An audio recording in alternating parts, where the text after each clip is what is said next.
The bottle doesn't have the same effect as the can, man. It does not, but that's all right. But we're in Ohio. We have to do the Yingling. Take advantage while we're here. Couldn't find the cans. You got to go with the bottles sometimes. So today's episode is one that kind of fell into our laps, and we'll explain how in a second here. But our guest today is Nick Neeley, who is a member of the, let me see if I get this right, the Commandants Own United States Marine Drum and Bugle Corps. Exactly. Nailed Perfect. it. Perfect. My rehearsal paid off. All right. Practice so we'll let him introduce himself in a second. But, well, Evan, how did this fall into our lap, kind of? Well, so we've been planning this trip to Ohio, obviously, for a while to catch up with some folks that we know, Jared, Adam, and all that. And then we're all hanging out last night, and Nick comes into the same bar that we were all just kind of hanging out, chilling in. And he's in town. He's on leave. Oh, yeah. So got a little leave. So got a little leave. So basically, we were like, well, we saw you guys at DCI Finals this year, and because we know another guy in that group with him, Andy Alfred, and Jesse Seif. we mentioned having one of them on the podcast, and we're like, well, he's here right now. I was like, what are you doing tomorrow? Nothing. It's like, all right, you're going to come and record with us. Perfect opportunity. Deal. So before we go any further, welcome everyone to the Aged Out Podcast. I'm one of your hosts, Mike Fantini, and as always with me is Evan Worrell. And we'll just start today and kind of let Nick introduce himself a little bit and kind of just start off by explaining what the Commandants Own is. Like, at its core, what is it? And then its purpose, how you got involved with it. And we'll just kind of go from there and see where it takes us. Yeah, so I actually grew up in Dayton, Ohio. Ended up going to school in Bellbrook, a little old town. Quality program, solid band. Yeah, very, very, very competitive band. So I grew up, getting a lot of knowledge from a lot of really, really great percussionists. When I got there, it was under the direction, Mike Bishop was our percussion director. Snare tech was Matt Moser, which I think both of you marched with. I did not. I marched with Matt both 1 year at Crown and 1 year at Rhythm X. Yeah, so he was actually my first private lesson teacher. I learned a ton from him, and it's funny because he marched right next to Andy when you guys Crown in 09. Yeah, this so, right next to now, Matt Moser, Andy, Evan. Me. Yeah. But now I'm marching with Andy, so it's funny. It's funny how things turn up every now and then. And then I went through a couple of different percussion directors. Ended up my senior year under Tom Gasparini. Great guy. I learned so much from him. He throughout that whole time was when I was debating on if I wanted to do drum corps or not. My junior year I ended up marching Georgia Surf. And junior year of high school? Yes. How was that being on tour as a high school kid? It was crazy. Just a whole nother world? Yeah. Obviously Georgia Surf is a young corps by itself. So I was still young, being there. I wasn't even the oldest or anything. And then coming back to high school, you have to kind of ground yourself back to okay, I'm back in high school mode. I'm not with the drum corps anymore. But it's really cool bringing all that information that you just learned for 3 months out of the summer and getting to do it for another month and a half, 2 months, and just kind of spread that knowledge throughout your drum line in your high school, because those kids didn't have the opportunity to go do that for a summer. Yeah. I always wondered about that, coming back, kids who march in high school and come back to high school band, how easy it must be when you're not going every day or in the heat of south part of the country or something. Well, the high school group that I worked with in Louisville, there was a girl that did that. She marched Oregon Crusaders at age she was 14. Yeah, wow. And she marched trumpet for Oregon Crusaders. She came back. Obviously, he was infinitely better at marching and playing than anybody on that field, including the seniors and juniors and stuff. And she had a pretty, why am I here expression on her face the whole time. Well, some people probably can't humble themselves, I guess. No, there were some issues. There were some issues. The director had to sit her down at one point and, because she was, posting some stuff on the internet and being immature about it and, talking crap, basically, about the high school band. And it can cause a lot of problems. Yeah. Basically. Yeah. Some people come back with massive egos, but that's not whatever here nor there. So right, and that was cool. So when I came back, when I went and came back, Tom Gasparini, he was the percussion director there still, and having him when I came back, he knew how to talk. Like we had multiple conversations about like like being humble and like not trying to like obviously it's not that big of a deal that I went and did this and came back to a high school that the guys next to me are still playing like some of the same stuff that I am or can play like just as well as I do. So I'm not that much farther ahead of them. And so he kept me really humble. That's cool. And he's like he had been like teaching still, I guess, at that time, Blue Exactly. Coast. So like he's like, I know what you did. Like I get it. Like now we're both here. He's like, I work with a drum corps also, but now I also work with high school. Right. So it's just like, yeah. So he taught me how to like kind of flip that switch and just keep like everything, solid. Cool. Right on. And then after that, I went and marched Cap City in 2015. Dean Dickman. Yep. Good old Dean. You had Donnie Ross. I'm trying to think who else came in. Jared Thomas, actually. Okay. Yeah, he came That's in. Right. He did work there for a little bit. For quite a bit that winter. Zach Jancheski. Jancheski. Zach, I still don't know how to pronounce your name, bro. Sorry, I stood right next to him 2 winters in a row, and I still screw up his last name. Is it Jancheski? I think it's Jancheski. I think that's the proper way to say it. Phonetically. I don't know. But yeah, I had a great winter there. And then like throughout that winter, like towards the end of there, that's when I had actually seen the Commandants Own. I saw them at WGI, and that was probably my 4th or 5th time seeing them. And in 2015. Yeah, because I had seen them, throughout BOA, throughout DCI, because they do all the finals performances is like exhibition. Mm-hmm.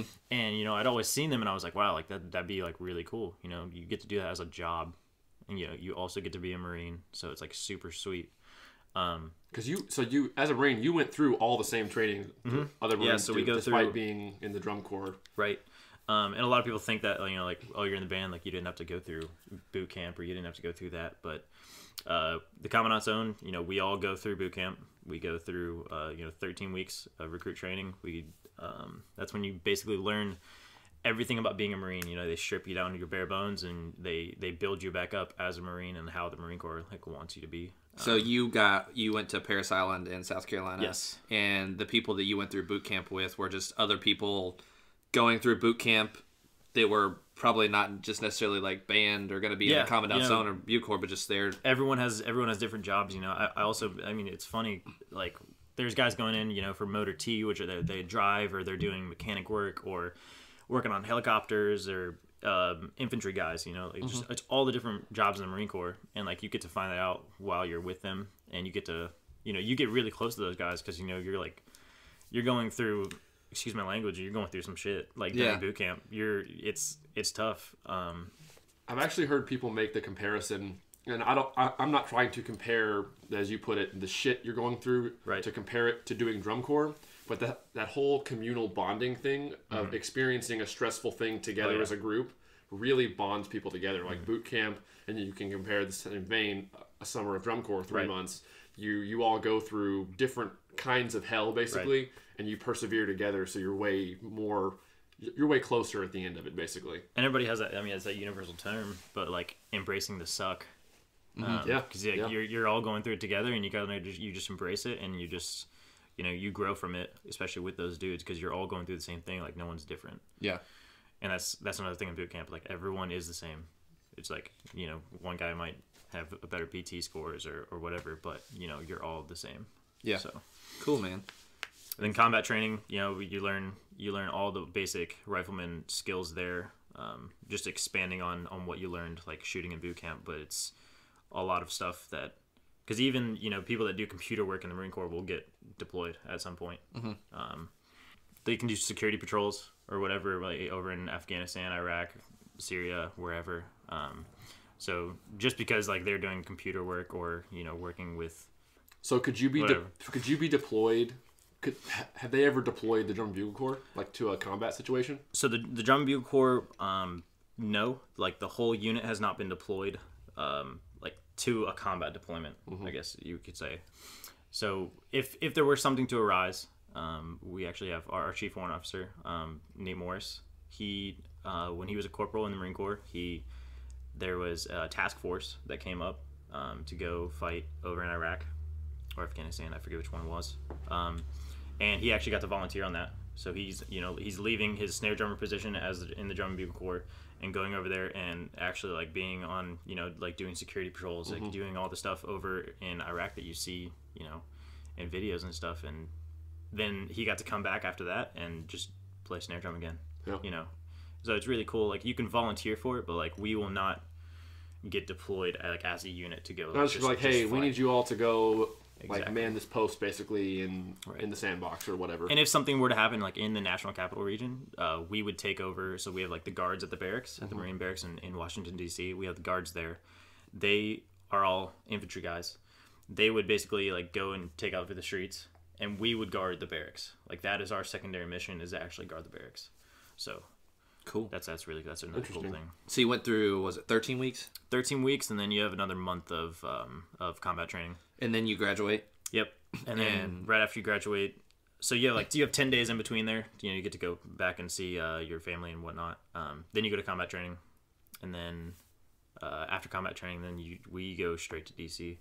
And they have like graduations there on the island, like every week, right, or something? Yeah. Oh yeah. Every week at Paris Island, there's a graduation. And, while you're going through boot camp, it kind of sucks to getting to see like you're in the middle of like the worst part of your life, you're like, but well, you get to they're see all done. these people leaving. Yeah. They're done. They made it. And roughly how many people did you graduate with when you were like done with your... So I went there in October. We graduated in January. At that times in the winter times, there's a lot of... That's when they send a lot of like the older guys, like older than just out of high school. Gotcha. But there's a lot less of them. So we had our platoons of I think I graduated with 64 in my platoon. But then you have the people that go right after they graduate high school, or even before they graduate high school, and they are in platoons of like upwards of 90 people. Oh wow. So it can vary anywhere from 50 to 90 to 100 people. That's cool. Yeah. Just seeing them go by as you're still. Oh, like, yeah. All right. Have fun, guys. See you on the other side. Be Cool. there soon. That's what you just. But every week it's cool. Like, so you see them and you're just looking forward to being out. You're just like, all right, we're one step closer. Yeah. One step closer. Each graduation. It's almost you like see a at the end of each checkpoint week, or like you're a mile. Like, all right, 1 week down, one week down, 1 week down. And that's the thing. Like when you're in there, you just go day by day and hour by hour. And we always just look forward to chow. Yeah. Like you're looking Sounds forward. like You're tour. looking Sounds forward like to drum food, corps. and you're just working towards it. And then you get there, and then you're like, all right, we got till dinner now. We just keep going. I have to That's ask kind of this similar, question. like you said. That's similar to drum corps. Like, get through this block, get to lunch, get to this block, get to dinner, get to this block, get through this day, get to this weekend, got to regional. Next week's next regional. Yeah. So Exactly. Keeps going. I wanted to ask this question too because I've never actually talked to somebody in person that has marched drum corps and then gone into a branch of the armed service and gone through boot camp. Compare the summer of drum corps. I know like Surf does a full tour, right? Yes. Like 3 months. Yeah, so now that a they month actually of do. move-in. So my first year was the first time they actually did like a full tour. So you did a month of move-ins and then on tour of the road like everybody else. Yep. Compare the two experiences because I've honestly heard through the grapevine other guys that have done drum corps first and then gone into the army or something or a boot camp experience, and they said it was honestly mentally kind of similar. They are for sure. So with just like we just talked about, like getting through, you're just working towards chow, getting through that block. But it's also the mental stress, of like, I'm sure like your very first summer, like everybody gets a little homesick every now and then. I did. Right. I didn't get homesick, but I was in like survival mode. The social months, it kicked the soft out of me basically. Yeah. Like I realized after that summer, I was like, I was a soft dude. You like reach a breaking point. You're like, all right, you're either gonna like just like you said, embrace it, or you're just gonna like suffer. No, for me that was like the third week of move-ins. Like the first 2.5 weeks, like I had to have basically, for lack of a better way to put it, like the pansy kicked out of me. Yeah. Like I was just a coddled kid from the suburbs that had never pushed himself in that way before, but I'd always wanted to do drum corps, and so it put hair on my chest basically as a way to put it. Like it was an experience for sure. I think the PT, like the physical training aspect of drum corps, also helps a ton compared to like going like when you go through boot camp and stuff. Just because you're used to working your butt off. You're used to beating your body for down 12 already. hours a day. Yeah. And so you get there and they're doing the same thing. It's just It's a different kind of physical work, Right. but it's still pushing your body to its limits Exactly. in a different way. Yeah. And like people, it's funny because like people in drum corps, you always hear like, no, this is the hardest thing you're ever going to do in your life. and then you get to like we got to boot camp and it was like this is the hardest thing you're gonna do in your life. So it's like you hear that it's like harder? another step. It's hard to ask this question because I feel like drum corps being a similar experience mentally and physically, kind of pushing yourself that way. If you do drum corps first, when you get to boot camp, you've already gone through that experience, so you might. It's almost like you'd be biased to say which one's harder, or I'm not. Obviously, they're both difficult, and I'm not trying to make light of any kind of boot camp because I've never done it, and right? I never will at this point. But you still can. Never say never. I still can. I never still say can. never. I actually thought about it when I finished college, going into the Navy or the Air Force, but whatever. That's a different story. Like. I've never. It's hard because there's an age out for drum corps. You can't meet someone that was like, "Oh, I was in the Army right out of high school or Marines for 4 years and then marched drum corps." Yeah. So you can't have someone that did one before the other. You can only have someone that did drum corps before boot camp. So it's hard to say like, it's hard to compare the difficulty of the two because you've already gone through drum corps and had that mental development as a person and pushing yourself. Right. When you get to boot camp, so you've done something to help kind of prepare you. Whereas if you did boot camp first, I don't know. I feel like drum corps would be easier, obviously. I guess it's just like a supreme hypothetical question. Like, yeah. Did drum corps make boot camp in the Marines easier? It's like it's hard to say because you can't really go back and undo it. Yeah. Well, and that's the thing. So with drum corps, you still have your communication with your family, your friends. You're talking, you're laughing, like you get everything. You know, you're more free, obviously, because you're not in boot camp.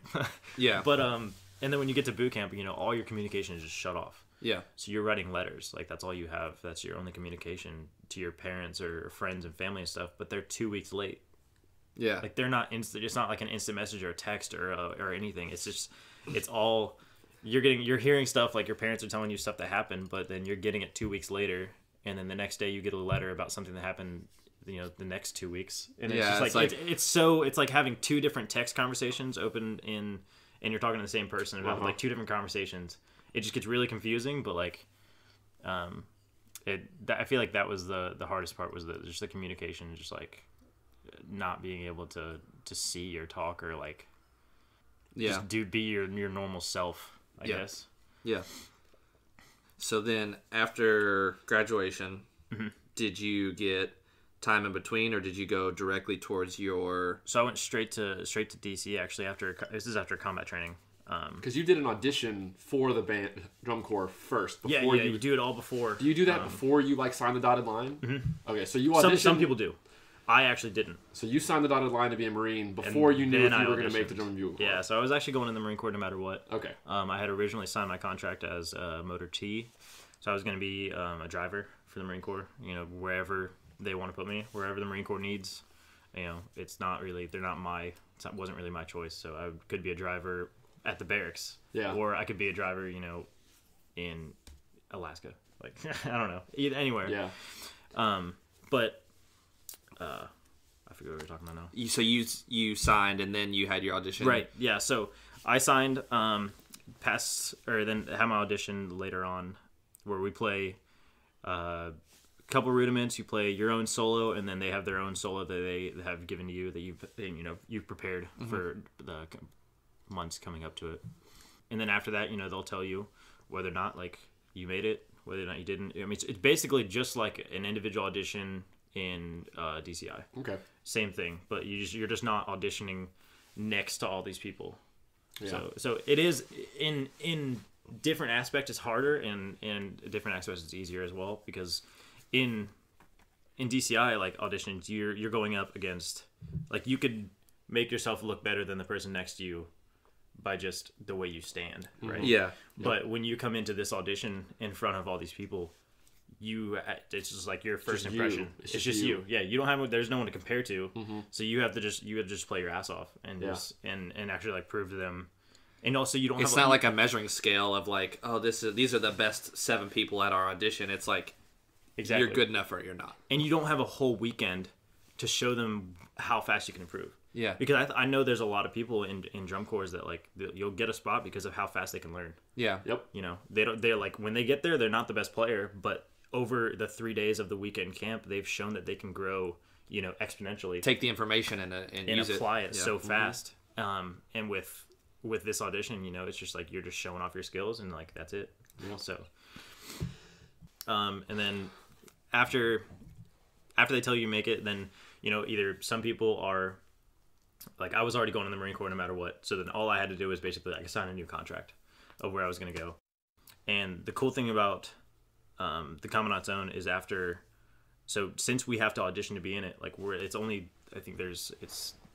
one of the only jobs in the Marine Corps that you have to have a previous skill to do, because everything else in the Marine Corps, they'll teach you. They'll take you from zero to where they need you. Yes, yeah, they'll teach you no matter what you need, like no matter wherever you're at, like they'll teach you everything you need to know to do your job. That's cool. And that's what we do after combat training. Since that's why we just go straight to DC. We just go straight to you our already unit. have your skill set. Because I've been doing my skill set since I was 8 years old. I've been playing drums, so it's like you have that skill set, and like I don't have to learn really anything else. I've already proven to myself that I can do my job. Mm-hmm. Or I've proven to them that I can do my job. Sure.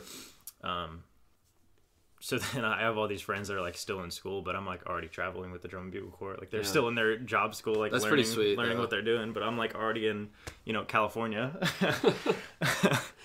So that's pretty cool. It is really cool. So you're living DC. Or you had something. Yeah, I remember what I was going to say.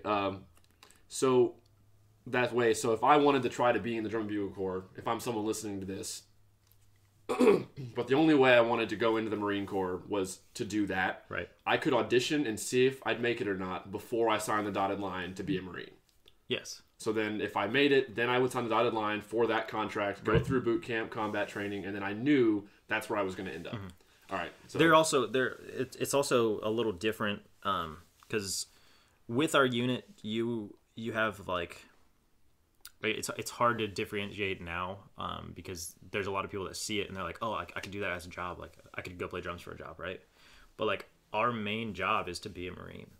So you get all these people that like see us from WGI and DCI and stuff. They're like, oh, I'm going to play drums for a living. Like just a way I can continue to play drums. Exactly. But then they're not thinking about like being a Marine first. Like we're all Marines first, or we're all riflemen first. So like we still have that our core values of like honor, courage, commitment that we're still like using every day and like living by.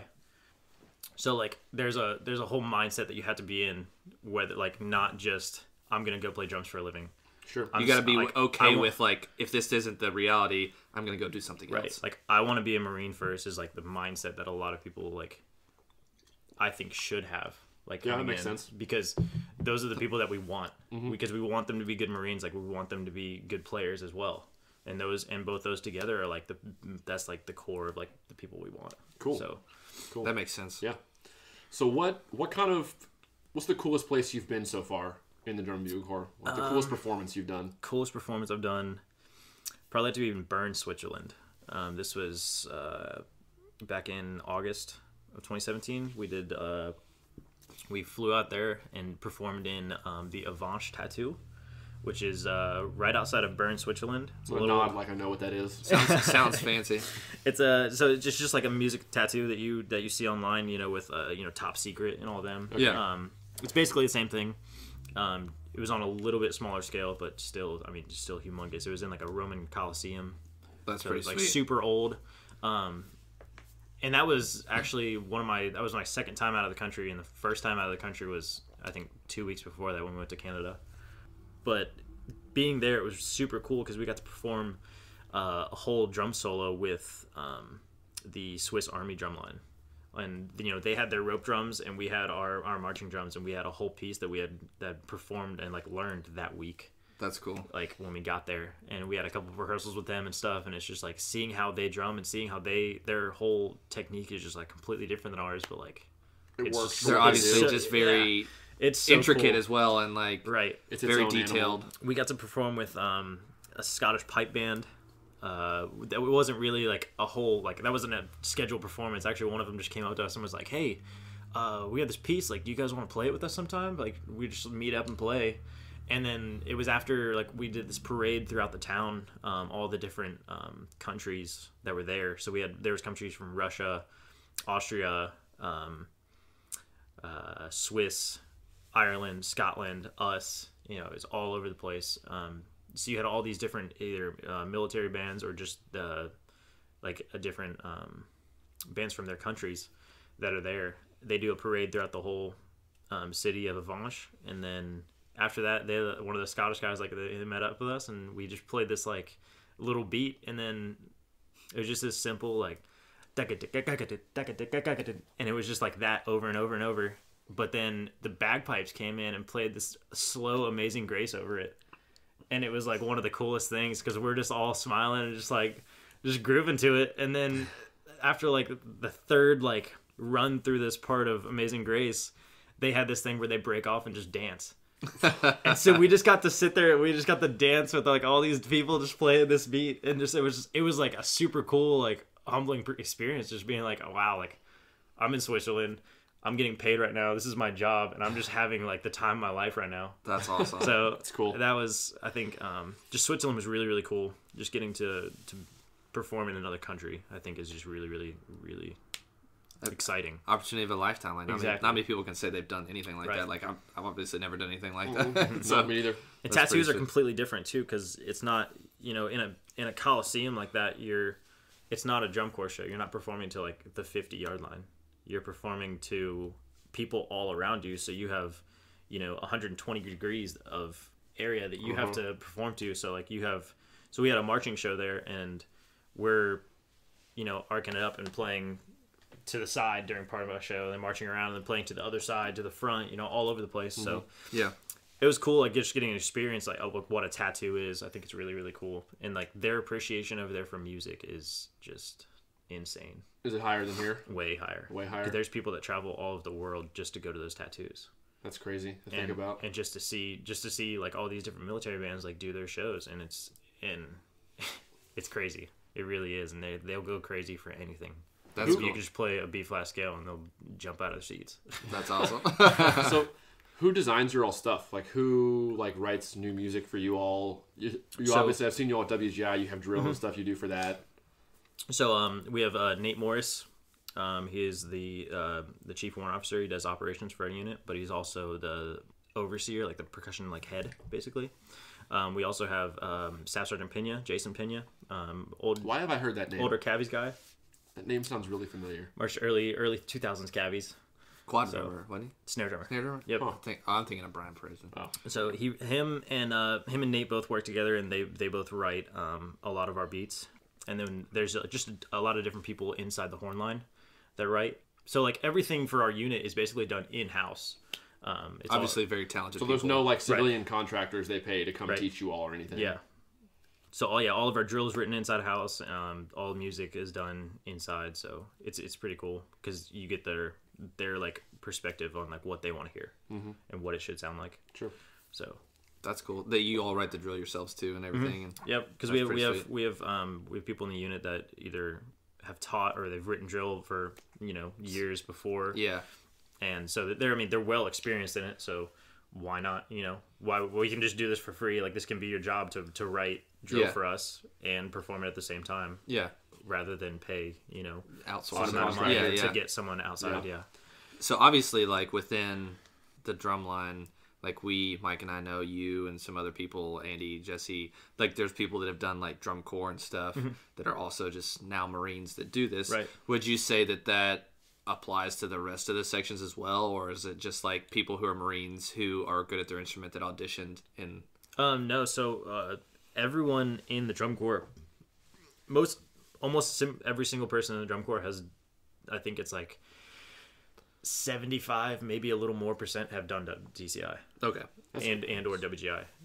I think there's maybe 4 people in the drum line that haven't. Okay. But like they're still at the same caliber as all of us. Just well trained. Yeah, exactly. Yeah. And that's what's cool now is that we're getting all these, the drum bugle corps that used to not be like that. It used to be people, they come out of high school, join the Marine Corps, and like that's what they want to do. They want to play their instrument. So then they don't have like a whole lot of experience, but they've been there for so long now that they have the experience of the job. Like they've learned so many things over the years. But now we're getting all these people that they come out of these super like top caliber drum lines. They come out of Coach, Blue Devils, like wherever, and they want to play drums for the Marine Corps, and it's super cool getting them in there because we get this like wealth of knowledge from all spans of DCI. You get the guys from West Coast, you get the guys from the East Coast, you get the Midwest, and we all get to put our techniques like into one and kind of like form our own like hodgepodge kind of technique that's like just super comfortable and it's super fun to just play with them and like get to learn. I was going to point out the quality of the output from that group has been going up exponentially over the past 3 or 4 or 5 years. When I've seen them, when I was doing the activity, they'd be at WGI, DCI. Like, I think we were at the bar last night and Jared said that he saw you all. Was your first performance with them was WGI was in, 2 years ago, I think? Yes, this was in 2016, WGI. It was great. Right. Like, I remember. I don't remember exactly like the turning point, but Sorry, 2015. My bad. Yeah, whatever. It used to be just like. Obviously, it was good, but like they would come out and you guys or the Commandants Own would perform like after everybody else is gone before awards, and people would be like, "Oh, it's good" and stuff. It was never and bad by any means. And it was always really good, but like at one point, like it became. This isn't like background noise. This is like, damn, this is really. It's no longer just good. It's on par or becoming on par with like the top WGI groups and the quality they're throwing down with and stuff. Or like because, the top drum corps, like you've got come out members here from all those groups starting to do it. So and they're like ripping crescendo rolls, just like, and you're just like, yeah, that was in there. Nice. That was in there. That's like one thing that I think I was talking to Jared about this last night was, drumming. So we're not just drumming. Like it's our job, obviously. So we're doing it as, from 7:30 a.m. to 3 in the afternoon. We're drumming, so that's all year round. You're not just doing that for a summer, a couple months or whatever for 9 hours. So a by day. default, you're going to get good. Exactly. Like if you're doing it right, like you're going to get good. And doing it that often. And I was telling him it was more towards our rope drum techniques. It's because it's like more of a synergy that you kind of feel. Like we'll just play like 5 strokes like out of nowhere. Just cold attack. Yeah, just cold attack 5 strokes, and it can be like the cleanest thing ever. But it's not. It's like older, older BD. Like they tap off super fast, and then they just play like super slow stuff, and you're just like, how do you do that? How just does learn that to work? feel it the same way. Exactly, and that's a one thing that's really cool is like we have new guys come in, we'll be playing rope drum stuff, and they'll just be like blown away because they're trying to figure out what to do because it's not rhythmically like correct. But it's not like exactly like That's what always blew me around because like Jeff Brooks does the fife drum. Yeah, and so stuff. he's in the old guard. Yeah, he's in the old guard, and like I'll just see them and they just like cold attack. I'm just like they just learn to feel it the same way. I'm just like that's impressive. It really is. So you guys have like the modern day Kevlar head drums you'll use, but you also do rope drum stuff too. Yeah, so we use our normal marching drums that that's like what we're kind of known for is like our marching, obviously because we're drum and bugle corps. But then on Friday nights in the summer we do a thing we call it Field Crew. It's during the Friday evening parades. We have a 6-man snare line in the front, and then it's like a block of horns behind us, and that's when we play a lot of like older traditional music. And we march up and down the parade deck, and it's just a part of like the Friday night performance that we do. But that's always like super fun because you're like, I'm in arm's reach from I graze people's legs because I'm on the crowd side, so like I'm marching right in front of them, and like. And you're playing on a rope drum, and it's just loud. Like the rope drums are louder than anything. That's cool. And they're just fun because it's a whole different technique as well. Because we have obviously like you see someone on a rope drum and it's like super flowy and stuff, and then you see them on a snare like a concert or not a concert snare, a marching snare, and it's like way more controlled. Not controlled, but I guess. I feel like in regimented. And the rope drumming, like it's a lot more like arm movement and stuff, and like you're using the space. Right. It's a lot. It's just a lot more showy. Yeah, and it's really cool. Getting to kind of branch out and getting to play like the 2 different ones and like switching your techniques from one to another. Because I didn't really think I'd be playing rope drum when I got there, and then I got to, and I was like, wow, this is sweet. Yeah, that's pretty cool. Like rope drum is sometimes like I enjoy rope drum more than our marching playing, just because of how different it is. Yeah, from what I'm used to. So, what I want to ask next, and we talked a little bit about this earlier before we started recording, but how, because obviously you're preparing for a performance or a certain show, whether it's WGI finals or whatever your all-time performance is, leading up to it, but when there's nothing coming up in the near future, what's your day-to-day like usually?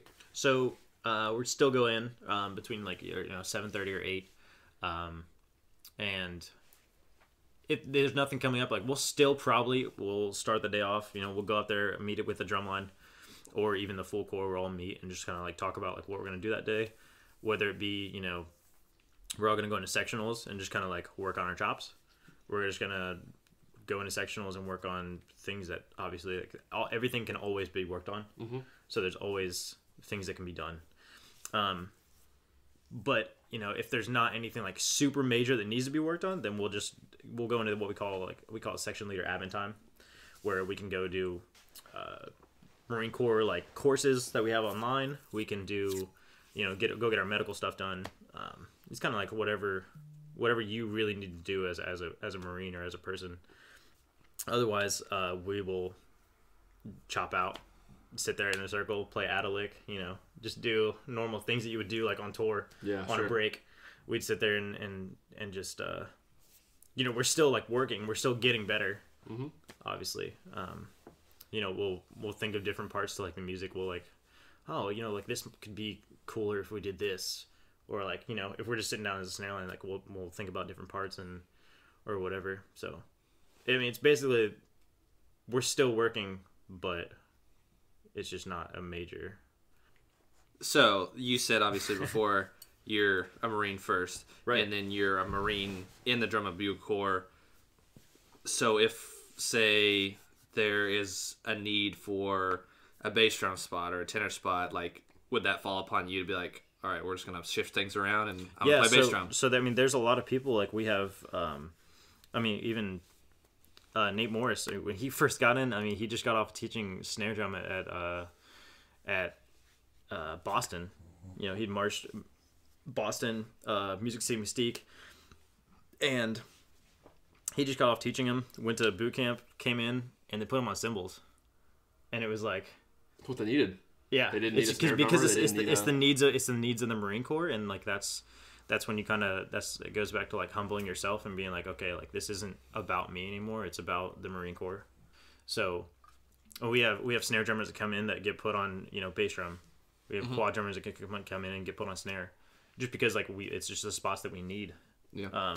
Like we need to be covered, because like sometimes that might not work. Because I've known like Adam's one of them. Adam Norris, like, he's tried to play snare drum already, and his left hand just didn't work that way. So actually, what happens, like, if you get a quad drummer that's like, yeah, you don't want to put me on snare drum because I tried that for 2 years already.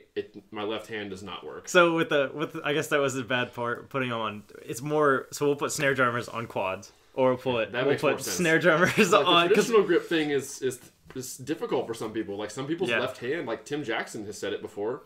Like I think Tim has said that before. Just like joking about like, yeah, my left hand just didn't work when I was younger. I couldn't do it. Like it just didn't make sense to my That's brain. why he plays right hand traditional. He does do that. I heard he's really good at that. He is really good at it. Actually, he's very good why. at it. Like he'd come demonstrate parts for X. All right, I learned this, and he's just playing right hand traditional. And I'm just like, okay. Why would you learn that, Tim? But yeah, I guess that was a little different because we have a quad drummer that came in last year, and we were thinking about putting him on what I was talking about earlier, field crew. He was gonna be on one of the snare drummers there, and he was like, "Yeah, I can't." He's like, "You don't want to do that." Yeah, you're here. That's a We're not mistake. gonna do that. So he was on actually bass drum. Uh-huh. The first time playing bass drum, but yeah. So I guess since there's so many snare drummers in like the drum corps community, obviously because we're just a big section, right? Yeah. And so that's who we get the most of.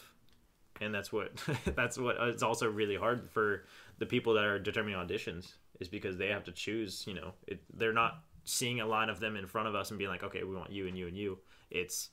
We're seeing them months apart and just one person at a time. And it's like, okay, we could take this guy, but then like maybe 2 weeks down the road, we get some to do the auditions and like he's way better than he is. Right. And then you're like, oh, well, all right, I guess you got to wait a year. Because I think we only accept, I think it's 2 people like a year, kind of thing, and then because it's just we can't accept that many people. Yeah, we just don't want that many spots, right?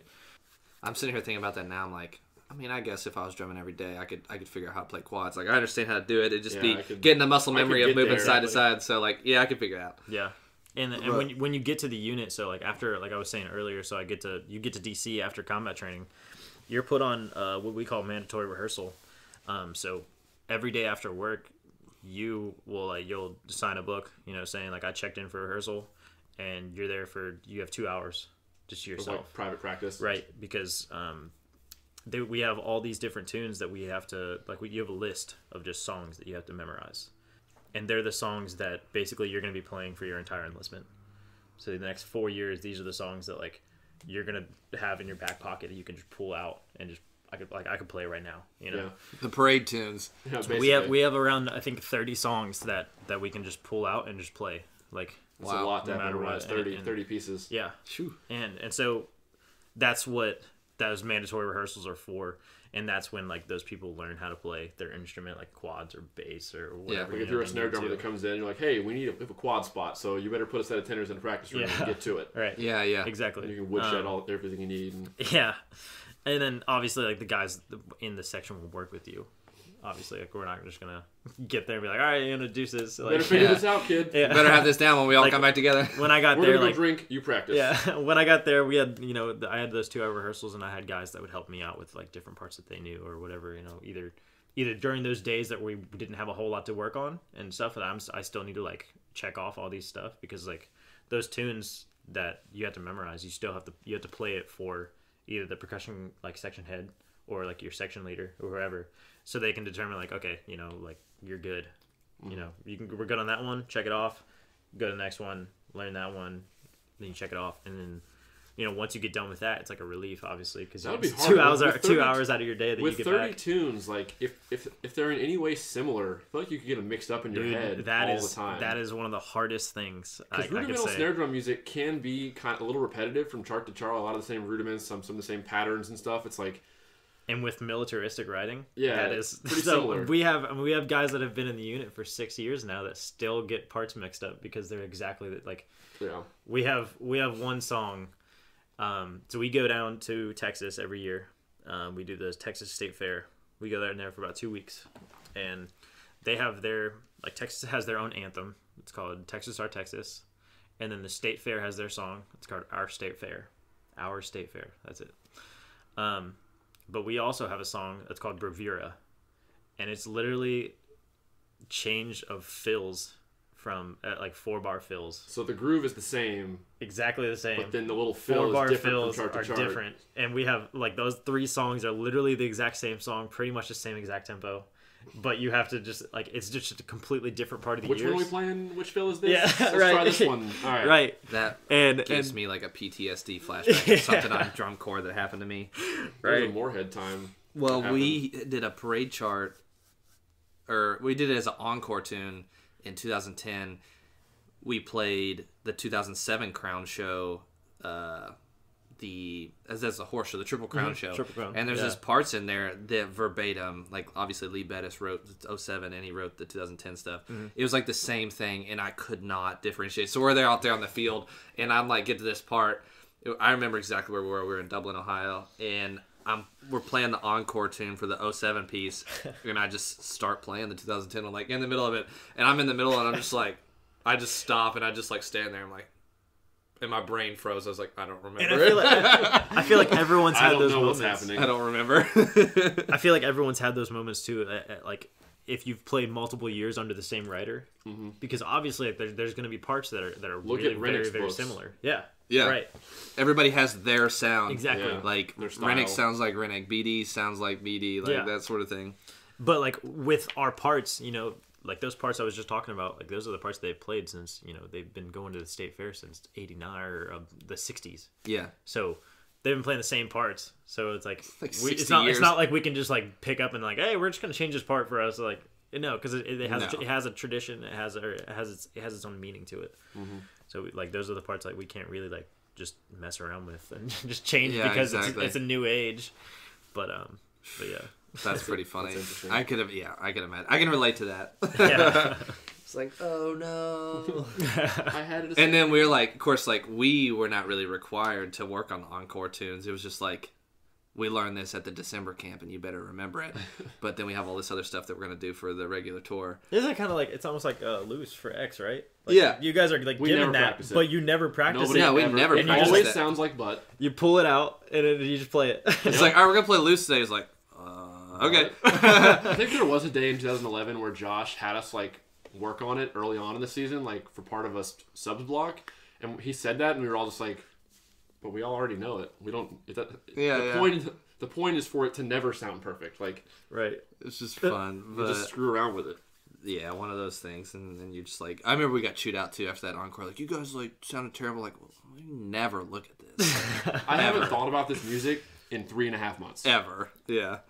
But I was like, it's just, and then I got mad. I was like, it's the same thing. It's like, it's just different measures, like copy and paste. And then they didn't appreciate that.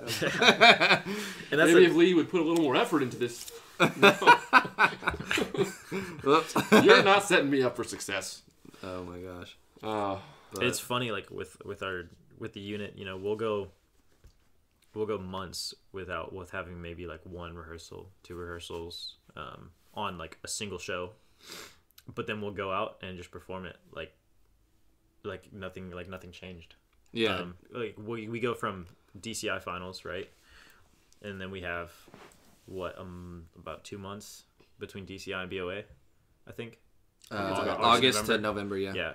So we'll go from there, and we'll have, you know, a few rehearsals in there. Just you do the same thing, right? You do the same thing at BOA. You did at DCI. same show. It's the same show that we learn. So we actually learn it back in the like middle of February. We learn it. We have like a spring training for 24 days out in Arizona, and then we go on tour until the end of March. It's like all throughout California, and then we come over to the East Coast. We do a couple things. We perform at a bunch of Marine Corps bases, kind of just like get to go around and show everybody like who we are, really. And then we come back, and then that's when we would start WGI, and we would have, you know, a little under 3 weeks to get those WGI shows to where you guys have heard them. Wow. So And, like, basically, all we've had done before that is staging, and we staged the show before we left for Yuma, Arizona, and then we would go learn a completely different show, a whole drum corps show, music and drill, and then come back and be like, okay, well, we gotta remember our WGI drill. Then you get to WGI drill, and you have 3.5 weeks to get music, drill, everything on the floor to be able to perform finals night. Wow. At the same caliber as everybody else that was just performing there, because we're not just gonna go out there and, you know, like, show our ass. Yeah, exactly. That's not who we are. I'm not gonna So kick the bucket on the floor. Right. So, you know, we're working our butts off for 3.5 weeks, just getting that show to be, you know, baller. Yeah, And it has been too. It's been good for sure. yeah, it's crazy, like seeing, I mean, just hearing the different reactions of different people, you know, like all like the big dogs in drum lines and in WGI and DCI and stuff, you know, you hear from them and you're getting these compliments from them, and it's just like, wow, like, you know, Skojo just came up to us and just like had like a 5-minute conversation about how much he loved our show. You know, Stuff's so cool, it's man. cool. It's Stuff's cool hearing cool. that kind of stuff from him. Yeah, for sure. Well, is there anything else interesting you want to ask him, or you feel like you need to say? I don't know. I mean, it's been awesome because I mean that's just like a different world. Like it is like the marching arts, It really is. but it's just like it's like its own thing too. And obviously, you just alluded to the fact that like you guys do a tour to the Marine bases, so like the BOA and the DCI and the WGI are 3 performances that are, I guess, probably the most related to the activity that you guys are doing. Right. But it's only 3 out of a lot more Right. stuff that's going on. Exactly. So that's pretty cool. And like I didn't even really think about that. Like, oh, I see him at these events, but then I'm like, there's so much other stuff going on in between those. So that's really cool. Right.